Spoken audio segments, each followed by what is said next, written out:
Welcome to CJ TV. ఈ మధ్య మనం తరచుగా పేపర్లో చూస్తున్నాం ఏసీబీ రైడింగ్స్ అనేది. అయితే ఈ ఏసీబీ రైడింగ్స్ అనేది తెలంగాణలో మనం ఎక్కువగా చూస్తున్నాం. అలానే అవినీతి చేసినటువంటి అధికారులు కూడా ఎక్కువగా తెలంగాణలో పట్టుబడుతున్నారు. ఈ క్రమంలో యాక్చువల్ గా జరిగేది ఏమిటి, ఏం జరుగుతుంది అనేది ఒక్కసారి పరిశీలిద్దాం. తెలంగాణ అవినీతి నిరోధక శాఖ అవినీతి ప్రభుత్వ అధికారులపై కఠిన చర్యలను ముమ్మరం చేసింది. గత 6 నెలల్లో మొత్తం 122 కేసులు నమోదు చేసింది. ఇది గత సంవత్సరం మొత్తం కేసుల కంటే చాలా ఎక్కువ. ప్రధాన ట్రాప్ కేసుల్లో జిహెచ్ఎంసి అంటే గ్రేటర్ హైదరాబాద్ మున్సిపాలిటీ కార్పొరేషన్, అలానే నీటిపారుదల శాఖ అధికారులు ఉన్నారు. అంటే మనకు తెలుసు హైదరాబాద్ లో ముఖ్యంగా కన్స్ట్రక్షన్ సంబంధించినటువంటి అనుమతుల విషయంలో కానివ్వండి, అలానే వాటర్ సంబంధించి నీటి పంపు లైన్ల కోసం అవి యూసేజ్ సంబంధించి కానీ ఆ యొక్క పర్మిషన్లు కానీ వీటి కోసం ఎక్కువ దరఖాస్తులు వస్తూ ఉంటాయి. ఈ క్రమంలో ఈ యొక్క శాఖలకు సంబంధించిన అధికారులు అవినీతికి పాల్పడే అధికారులకు సంబంధించినటువంటి తమకు సమాచారం ఇవ్వాలని ఏసీబీ పౌరులను కోరుతుంది. సో కామన్ గా ఏ శాఖలో సరే అవినీతికి సంబంధించినటువంటి ఎవరైనా మిమ్మల్ని లంచం అయినట్టయితే మాకు తెలియజేయండి అని చెప్పేసి ఏసీబీ పౌరులను కోరుతుంటుంది. అయితే 6 నెలల్లో ఇంతమంది లంచావతారులు పట్టుబడ్డారా అని అందరం కూడా అవాక్కయ్యే పరిస్థితుంది. తెలంగాణ అవినీతి నిరోధక శాఖ అధికారులు అక్రమార్కులపై దృష్టి సారించారు. ఏసీబీ అధికారులు ఎన్నడూ లేని విధంగా ఆదాయానికి మించినటువంటి ఆస్తుల కేసులో అక్రమార్కులపై కేసులు నమోదు చేసి జైలుకు పంపిస్తున్నారు.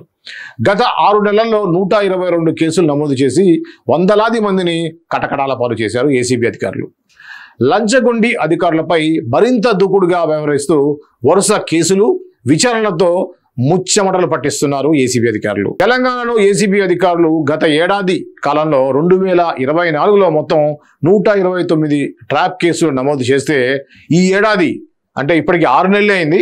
6 నెలలు పూర్తి కాకముందే ఈ సంఖ్య 122కు చేరుకోవటం ఇందుకు మనం నిదర్శనంగా చెప్పుకోవచ్చు. రాష్ట్రంలో సగటున ప్రతి 3 రోజులకు 2 కేసుల చొప్పున నమోదవుతున్నాయి. ఏసీబీ అధికారులు కేసులు నమోదు చేస్తున్న లంచావతారులు మాత్రం ఏమాత్రం జంగటం లేదు. గత కొన్ని రోజులుగా అక్రమార్కులు వరుసపెట్టి ఏసీబీకి పట్టుబడుతున్నారు. తెలంగాణలో ఏసీబీ ఈ స్థాయిలో విరుచుకుపడడం ఈ మధ్యకాలంలో ఇదే ఫస్ట్ అని చెప్పవచ్చు. అందుకే కేసుల సంఖ్య గణనీయంగా నమోదవుతోంది. ఏసీబీ అధికారుల సత్వర స్పందనతో బాధితుల్లో సైతం నమ్మకం ఏర్పడుతుంది. ఎందుకంటే ఇప్పుడు మనం కంప్లైంట్ ఇస్తే వాళ్ళు ఎప్పుడు వస్తారో ఎప్పుడు ఏంటో అని కాకుండా ఇమీడియట్ గా అధికారులు కూడా స్పందిస్తున్నారు. దీంతో బాధితుల నుండి వచ్చేటువంటి ఫిర్యాదులు కూడా పెరుగుతున్నాయి. అయితే ఏసీబీ అధికారులు అధికారిక టోల్ ఫ్రీ నెంబరు 1064తో పాటుగా 9440446106 అనేటువంటి వాట్సాప్ నెంబర్ కూడా ఇచ్చారు. అలానే ఫేస్బుక్, ఎక్స్ లాంటి సోషల్ మీడియా ప్లాట్ఫామ్స్ ద్వారా కూడా ఫిర్యాదులు చేసేటువంటి సౌలభ్యం ఉంది. ప్రజల్లో టెక్నాలజీ వినియోగం పెరగడం కూడా ఫిర్యాదులు ఎక్కువ సంఖ్యలో రావడానికి కారణంగా మారింది. సమాచారం రాగానే అధికారులు తొలుతగా అసలు ఈ యొక్క కంప్లైంట్ ఇచ్చిన అతను నిజంగా బాధితుడైనా, అతన్ని లంచం డిమాండ్ చేశారా లేక ఇంకేదైనా కారణాలు ఉన్నాయా అని నిర్ధారించుకుంటారు. ఎందుకంటే తమకు పడని అధికారులపైన బాధితుల ముసుగులో ఫిర్యాదు చేసే అవకాశాలు కూడా చాలా ఎక్కువగా ఉంటాయి. ఎందుకంటే వాళ్ళ బంధువుల్లో వీళ్ళు బాగా సంపాదిస్తున్నారు, వీళ్ళు బాగా ఇదవుతున్నారు అంటే కుళ్ళుతో కూడా చాలా మంది ఏం చేస్తారంటే వాళ్ళ మీద ఏసీబీ అధికారులకి కంప్లైంట్ ఇస్తూ ఉంటారు. సో అటువంటి వాటిలో ప్రూవ్ అవ్వవు. ఎందుకంటే నిజంగా ఒక అధికారి ఒక బాధితుడిని ఏదైనా లంచం అడిగినప్పుడు ఆ డబ్బులు తీసుకెళ్లి ఇవ్వాల్సి ఉంటుంది. అలా కాకుండా వాళ్ళు లంచాలు తీసుకుంటున్నారు, వీళ్ళు లంచాలు తీసుకుంటున్నారు అనేటువంటి ఒక నిర్దిష్టమైనటువంటి ప్రూఫ్స్ లేని కంప్లైంట్స్ తోటి ఈ యొక్క అధికారులు కూడా చాలా తలనొప్పి ఉంటుంది. అందుకే చాలా సందర్భాల్లో బాధితులే ఫోను, వీడియో రికార్డింగ్లు వాటిని సమర్పిస్తూ ఉంటారు. కొంతమంది లంచావతారులు అయితే యూపీఐ ద్వారా ఆమ్యామ్యాలు స్వీకరిస్తూ అడ్డంగా దొరికిపోతున్నారు. బాధితులు సమర్పించేటువంటి ఇలాంటి ఆధారాలను మరోమారు పరిశీలించి యాక్చువల్గా వాస్తవంగా ఇది నిజమా కాదా, యూపీఐ పేమెంట్స్ కానివ్వండి లేదా వాట్సాప్ చాట్ కానివ్వండి, ఇవన్నీ చూసి ఆ తర్వాత ఏసీబీ అధికారులు రంగంలో దిగుతారు. గతంలో ఒక ఫిర్యాదును నిర్ధారించుకొని లంచం అడిగిన ఉద్యోగిని పట్టుకోవడానికి సగటున వారం నుంచి 10 రోజులు పట్టేది. కానీ ఇప్పుడు అది కేవలం 3-4 రోజులకు తగ్గిపోయింది. ఏసీబీకి వచ్చే ఫిర్యాదుల సంఖ్య క్రమంగా పెరుగుతూ ఉండడంతో అందుకు తగ్గట్టుగానే ఏసీబీ అధికారులు కూడా స్పందిస్తున్నారు. ఏసీబీ అధికారులు కూడా దీనికి ప్రత్యామ్నాయ ఏర్పాట్లు చేస్తోంది. ప్రభుత్వం కూడా సానుకూలంగా ఉండడంతో సిబ్బందిని పెంచుకోవడానికి ఏసీబీ అధికారులు ప్రయత్నాలు చేస్తా ఉన్నారు. ఇది మన తెలంగాణలో ఉన్నట్టు పరిస్థితి. మరి ముఖ్యంగా ఇండియా వైడ్ గా చూసిన దానికంటే కూడా మన రాష్ట్రంలో ఏసీబీ యొక్క దూకుడు పెరిగింది. దీనికి కారణం మన ప్రభుత్వం కూడా ఈ అక్రమార్కులు ఎవరైతే అధికారులు అక్రమంగా సంపాదిస్తూ ఎవరైతే కామన్ పీపుల్ ని ఇబ్బంది పెడుతున్నారో వాళ్ళ మీద కొరడా జులపించడం అనేది మనం చూడవచ్చు. సో దీనికి ప్రభుత్వాన్ని మనం ఎట్లయినా అప్రిషియేట్ చేయాలి. ఎందుకంటే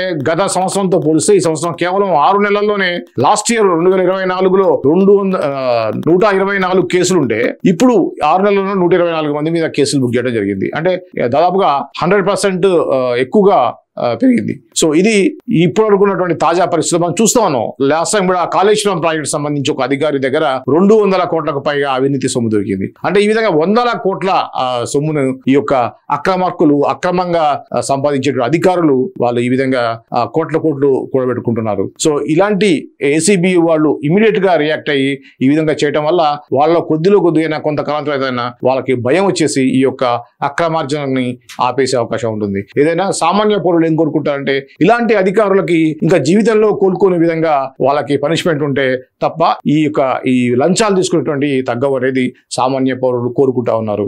ఏదో మామూలు కేసులు పెట్టడం, అవి పురుగు కాకపోవడం, మళ్ళీ ఒక 6 నెలల్లో వేరే పోస్టింగ్ అవ్వడం, ఇది మనం ఎక్కువగా చూస్తూ ఉంటాం. ఇలా కాకుండా ఇమీడియట్ గా పనిష్మెంట్ ఏ విధంగా పక్కా ప్రూఫ్ తోటి చాలా మంది మనం చూస్తున్నాం. ఈ మధ్య ఒక లేడీ ఆఫీసర్ కూడా దొరికారు.